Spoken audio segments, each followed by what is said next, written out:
My name is Sally Nicholls. I write books for all ages, from babies. I have a book called The Button Book, which is for babies and toddlers, through to sort of middle grade. I have a new series out about time travel, about some children who step into a magic mirror and travel through time. That starts with A Chase in Time, but there's going to be at least 4 books in that series.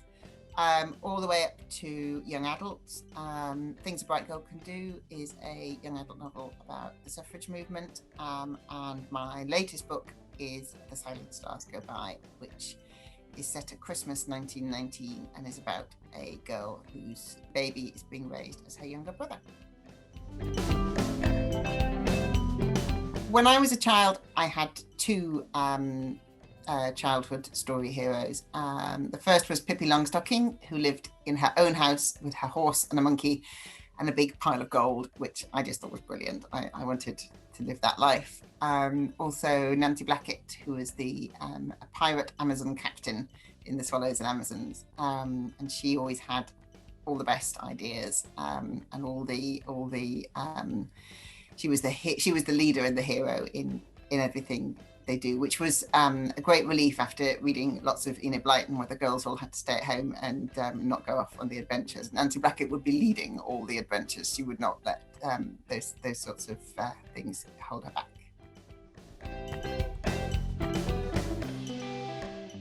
What are my top 3 tips for storytelling? So my first tip, which took me about 3 books to learn, is that there is a difference between an idea and a plot. So In A Hole in the Ground There Lived a Hobbit is an idea. He had to go off on an adventure to defeat a dragon is a plot. A plot is what your characters want. And I think a lot of new writers, they start off with an idea and they get about halfway through the first chapter and don't quite know what to do with it. So my first bit of advice would be to think about what your characters want. And the bigger and more important the thing that they want, the more kind of narrative drive you have in a story. But it doesn't have to be something big. I mean, you can make a story out of I Want a Hamster just as much as you can make a story out of I Need to Save the World. But you need your main character needs to care about it enough that your readers also care about it.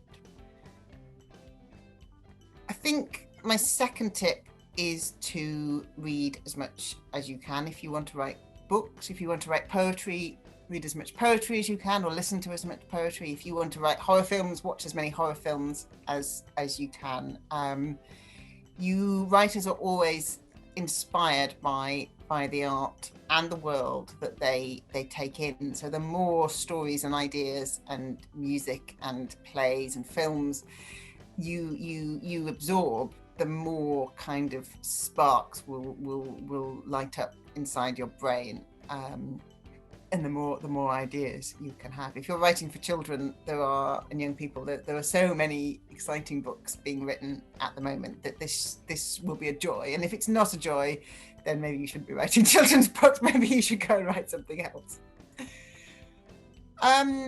My final idea, my final tip, there's a sort of famous bit of writing advice which says to write what you know. I mean, I've written a book about suffragettes and a book set in the Black Death and all sorts of different books that I don't know much about. I think a better piece of advice is write what makes you excited, write what interests you, write what makes you come alive.